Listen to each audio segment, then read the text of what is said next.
founders of launder.com. It's a B2B, they'll help you do your loads of laundry service, chiropractors, property managers that need sheets done every week, things like that. Now, she just joined actually about a year ago. They're now doing $5,000 a month in revenue from 30 customers. They did $200,000 total last year, and they were doing about $12,000 a month when she came in and took over. She's repositioning the company, trying to drive some extra growth here. They ran out of funding before she joined, and again, now relying on SEO strategies door to door in Utah to sign up these customers, aiming to raise $750,000 on a seed round. I call it a 3 million cap. We'll see what happens.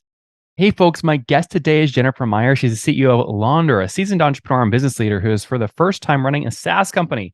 She's a goddess of networking and business development, which is the perfect combination for this startup, which is like Uber for laundry. Jennifer, you ready to take us to the top? I am. All right. Uber for laundry. What does that mean? And is it B2C or B2B?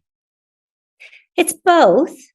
But essentially, if you have a laundry need, so if you want someone to do your laundry, there's someone out there who's willing to do it for you. So like Uber, if somebody needs a ride, there's somebody out there who has a car who's willing to give you a ride. And what geographies do you cover currently? Currently, we're available in all 50 states. We have had signups in all 50 states, but we have clusters of customers in a number of places around the US. We're based in Idaho, so that's where we started. So we have some in Idaho and in Utah in the Wasatch Front.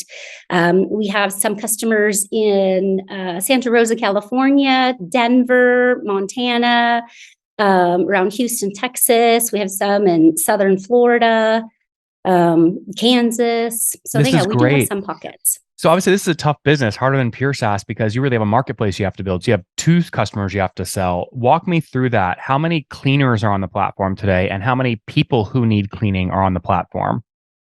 We've had over 2,000 customers sign up over the country, and we have close to 5,000 washers. And what's brilliant, Nathan, is we've had almost zero marketing spend. These people are finding us just through organic searches, either on an app store or either the App Store or the Google Play Store or internet search, laundry services. Let's go back to that in a second, because I want to get your origin story and how you got into this space. But before we do that, what's the average cost per wash? The majority of our customers, we have two size bags, kind of like a medium-sized bag and really almost an extra large bag. And an extra large bag. What is it? How do you measure that? Is it like gallons or something like that?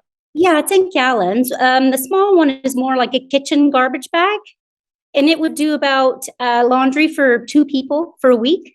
So it's like as small as like 15 gallons? Yes, 13 gallons is, I think, the kitchen one. And I can't remember what the other one is, but it's more like the large outdoor garden bags, the big black bags. 30 gallons. Yes. Yeah. Okay, interesting. And that's for like a family of 4 or something? Yeah, that would do about a family of 4 for a week. Yeah. And the small bag is $30 and the large bag is $50. Okay. And that's all in? All in. Not including tips if you want to tip your washer. Oh, what's going on there, YouTube? Good to see you guys. Now imagine this. You love watching these interviews with SaaS founders, but imagine if we took all of the valuation data out from over 2,807 interviews I've done manually. Saves you a lot of time. Well, we've done this. We've built it into the beautiful interface inside of FounderPath. Check this out. I'll show you how you can access this in a second, but you log in, you connect your Stripe account, you see your valuation real time. You can see what it changed over the past 88 days and even set goals for valuation this year. Now, the secret to valuation is there's many different ways to value a SaaS business. So the reason you're going to see 3 or 4 different valuations inside of your FounderPath dashboard, this is all free by the way, is because depending on who's doing the buying of your SaaS company, you're going to get a different valuation. A VC is going to pay a different valuation. Private equity firm is different. If you're going to do a minority sale, that's different. And if you sell the whole business, that's a different valuation. You can see all those when I hover over here. Right, so the teal is what a VC would pay, yellow is what private equity, and red is if you sold the whole thing outright. Now, what's cool about this is not built off random data. Again, you guys hear these interviews on YouTube. All these data are built from real-time valuation data points founders share with us on the show. So traction, 1.2 million, seed round, 3.7 raise. They sold 22% of their business. Go in here and filter by the event. Maybe you only want to see companies that have sold the whole business. Well, here are a bunch that have been acquired, the valuation and the multiple. Maybe you're going out right now and you're raising your seed round. Well, go in here and look at all this recent seed deals that went down, what they raised, what valuation they raised at, and what percent that they sold. There's never been a larger data set of SaaS valuations than what you can get now inside of FounderPath, and we're thrilled to bring it to you. All right, we're going to go back to the YouTube video here in a second, but if you want to check this tool out, if you want to jump in and sign up, you can check it out for free to get your valuation at this link, founderpath.com/products/valuations. Or if you go to founderpath.com and hover over products, click on get your valuation here and go ahead and sign up to give it a whirl. Again, all that valuation data live right inside the platform. I hope to see you there. All right, let's jump back into the interview. So break down the economics on that. If I'm a family of four and I want to use Londr.com, again, guys, it's LONDR.com. Jennifer, of the $50 I pay for my large 30-gallon bag, how much of that will go to the washer versus how much does Londr get to keep? Yep. The washer makes $32. So the washer actually makes a pretty good chunk of it. From a business model perspective, it's a bit like Uber in that it's going to take a volume of customers before we get to a net cash positive or a profitability standpoint. So it's just going to be a volume. But by that point, we'll be able to have different products that we can sell to them, upsell to our customers and our washers, whether it's discounted soap products or things like that, or even advertising on our platform. No, this makes tons of sense. I guess, again, before we go back and get launch date, what's the volume look like today in the past 30 days? How many, is it loads of laundry? I mean, what do you measure? Is it a number of washes? Currently, we're measuring where my litmus is when I look is what is our revenue. And currently our revenue is only about $5,000 a month. Okay. And I can give you a little bit more background as to where those numbers are and why they are. But so we had about $100,000 of revenue just this year. Like in 2022, and it was really full kind year. of the full second year of, pardon me. Yes.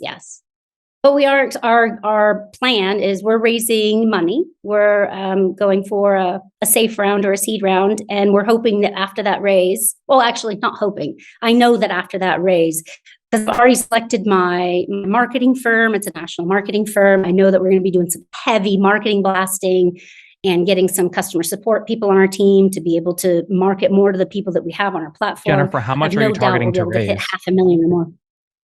$750,000. Okay. And what cap do you think you'll be able to raise that on in today's market? 3 million, 5 million, 1 million? I believe it's around 3 million. Yep. Okay. Interesting. Which and have you started pretty conservative? Have you started the process? Yes.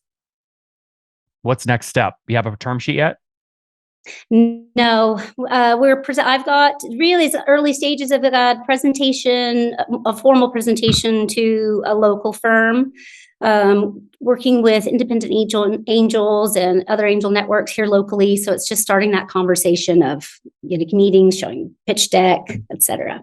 Yep, that's great. And so the $5,000 a month you're doing right now in revenue, convert that into number of washes for me. How many loads of laundry is that?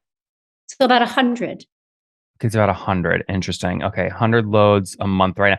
And do you have significant geographic concentration like in Montana or in Utah? Where's the majority of your customers today? I believe the majority of them are here in Idaho, but we do have consistent customers in California, Kansas, Texas. I think those are probably where we've got the majority of our consistent every week customers. And of the 100 loads you did over the past 30 days, is that a 1-to-1 ratio? So one customer is equal to one load, or can one customer do 2 loads in the same month? Oh, yeah, we've actually have the higher volume is actually tied to our commercial clients.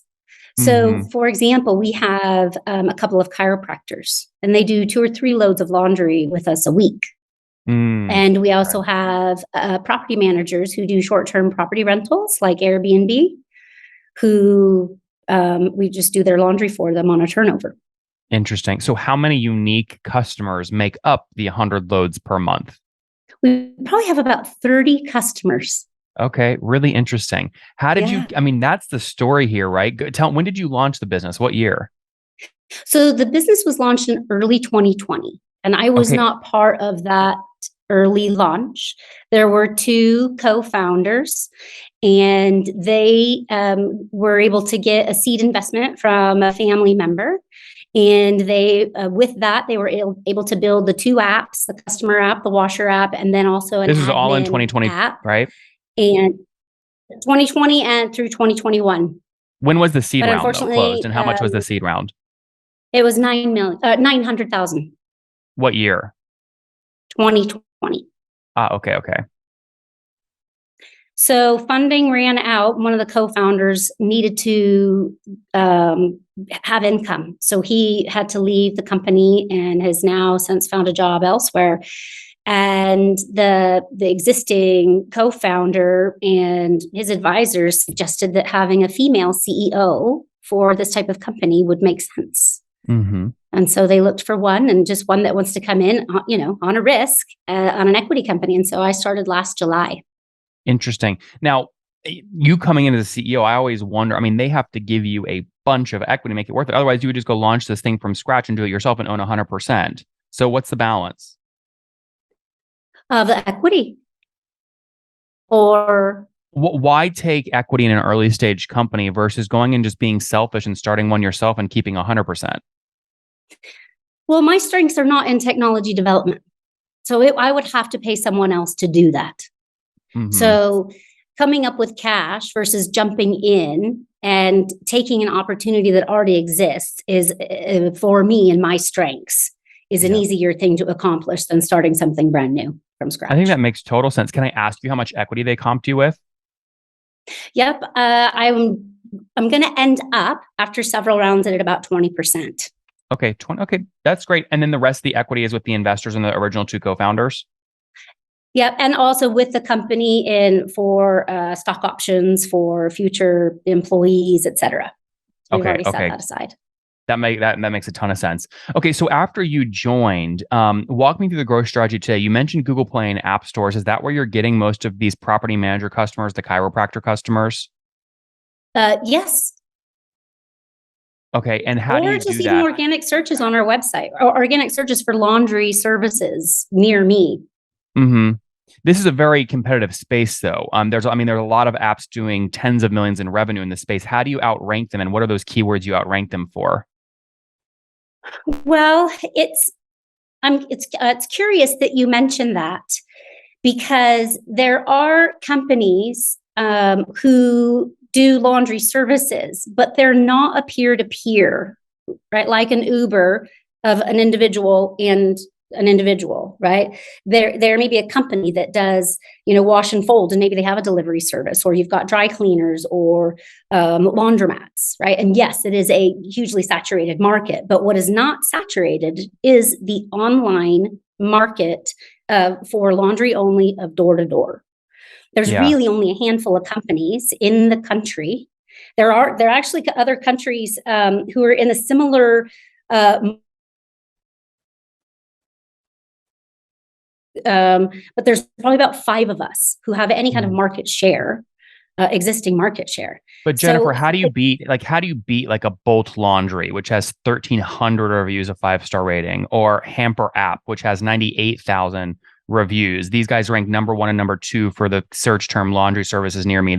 I want to understand how you are going to take these folks down with your creativity. Right. So Hamper App is actually not like us. They are actually a connector. They are almost a third-party connector. Mm-hmm. So they'll connect a customer to somebody else that will do the laundry. They're not actually facilitating the direct competition. So the competitive advantage there is pricing. Mm-hmm. because we'll be able to control that price. Whereas they are essentially, it's a third party. It's like an Expedia, for But example. my point is, how do you outrank them, right? If the keyword you're leaning on is laundry services near me, it doesn't matter really because customer will know about you if you don't at least get in the keyword ranking. So how do you just get in the rankings in the top five? Well, you've got to spend some money on SEO and some marketing. That's going to help a ton. But what our competitive advantage is going to be is we're actually a purpose driven company, and that our goal is to really is to make a community of people, because unlike Uber, Uber, you may never see the same driver again. And with us, you may have the same washer time after time after time, and you would develop a relationship with them. So if you're a family, for example, and you've got 4 kids or 3 kids or however, and they're different ages, and the different activities they do, and all of the nuances of how you want your laundry done and how you want it folded, it's like having a house cleaner or somebody who's doing your yard. After a while, you have a trusted partner who's taking care of a very important need in your family, the laundry. And Yeah. so we're focusing on that relationship, and that's going to be our differentiating factor, is that relationship. But also we're going to be enabling our customers and washers to find local nonprofits in their communities where you've got maybe battered women and children shelters, and they just need some clean clothes, or a But homeless Jennifer, family. what And I'm they trying to just get to is like how like this all is remarkable and it's fantastic, but if no one finds you, just none of it matters, right? So like how can people find you? I get it, you're different and you're not the same, but if they don't find you, it's useless. Right. Well, part of that's going to be marketing, right? And like I told you, had zero marketing spend in the last But couple of years. Current, you can't really spend to beat someone on SEO. It takes a lot of time, more than true. anything else. And it takes domain authority getting above 70, 80, 90 in terms of DR rank. So like I feel like this would be very hard to beat the legacy players on SEO, but I bet there's like some other creative strategies you've already used to sign up these 30 customers. Tell us a couple of those stories. Do you door knock in Utah? I mean, how do you get them? Yeah, a lot of our local customers were door knocking, but the customers that we have it's interesting. Actually, the most effective marketing we did was having a local news station talk about us, and we Mm-hmm. had the highest hits from that. So it's going to be just getting visibility, getting in front Yeah. of people. Yeah. Okay, that makes a lot of sense. And if you're at $5,000 a month today in revenue, where were you exactly 1 year ago? Do you remember? I don't, because I was not yet with the company, but we were actually at that point, they were just kind of at the end of their funding, and they were just beginning to ramp up. And they were at this time a year ago, they had finally ramped up to around $12,000 a month over a 4-month period, from about 5 to 7, So you 9, guys have 10, shrunk a bunch 12. then over the past 12 months. What happened? There's a natural attrition rate, and this is universal with actually all of our But competitors why? as well, People especially with need clothing individual. washed people wear clothes every day. They need them washed every week. Why are they leaving you? Um, I believe that partly is maybe they've tried us and they're like, you know what, I'm just going to do my laundry myself. It's not that they're like, oh, I'll give this a try, and I don't like it. Some Mm, it could be, this last year was a pretty significant change in the economy as well, and people are tightening their purse strings, and people are getting laid off, and that's an easy thing to cut, which is why we're focusing as well on the businesses, because yep. chiropractors, short-term property rentals, it's a need that they're going to have regardless. So Well, we're rooting for you. We'll see what happened. We're out of time though for today. Let's wrap up with the famous five. Number one, what's your favorite book? Daring Greatly by Brene Brown. Number two, is there a CEO you're following or studying? Who I want to emulate is Taylor Swift. She's one I admire most. Number three, what's your favorite online tool for building Lunder? HubSpot. Number four, how many hours of sleep do you get every night? 6 to 8. Okay, that's not bad. And what's your situation? Married, single, kiddos? Married, 2 kids. 2 kids. That's amazing. Okay, and do you mind me asking how old you are? No, I'm 50. Okay, last question. Something you wish you knew when you were 20 years old. How to code. Guys, there you have it. The founders of launder.com. It's a B2B, they'll help you do your loads of laundry service, chiropractors, property managers that need sheets done every week, things like that. Now, she just joined actually about a year ago. They're now doing $5,000 a month in revenue from 30 customers. They did $200,000 total last year, and they were doing about $12,000 a month when she came in and took over. She's repositioning the company, trying to drive some extra growth here. They ran out of funding before she joined, and again, now relying on SEO strategies door to door in Utah to sign up these customers, aiming to raise $750,000 on a seed round. I call it a 3 million cap. We'll see what happens. Jennifer, thanks for taking us to the top. Thank you so much. I appreciate it. One more thing before you go. We have a brand new show every Thursday at 1 p.m. Central. It's called Shark Tank for SaaS. We call it Deal or Bust. One founder comes on, 3 hungry buyers. They try and do a deal live, and the founder shares back-end dashboards, their expenses, their revenue, ARPU, CAC, LTV, you name it, they share it. And the buyers try and make a deal live. It is fun to watch every Thursday, 1 p.m. Central. Additionally, remember, these recorded founder interviews go live. We release them here on YouTube every day at 2 p.m. Central. To make sure you don't miss any of that, make sure you click the subscribe button below here on YouTube, the big red button, and then click the little bell notification to make sure you get notifications when we do go live. I wouldn't want you to miss breaking news in the SaaS world, whether it's an acquisition, a big fundraise, a big sale, a big profitability statement, or something else. I don't want you to miss it. Additionally, if you want to take this conversation deeper and further, we have by far the largest private Slack community for B2B SaaS founders. You want to get in there. We've probably talked about your tool if you're running a company or your firm if you're investing. You can go in there and quickly search and see what people are saying.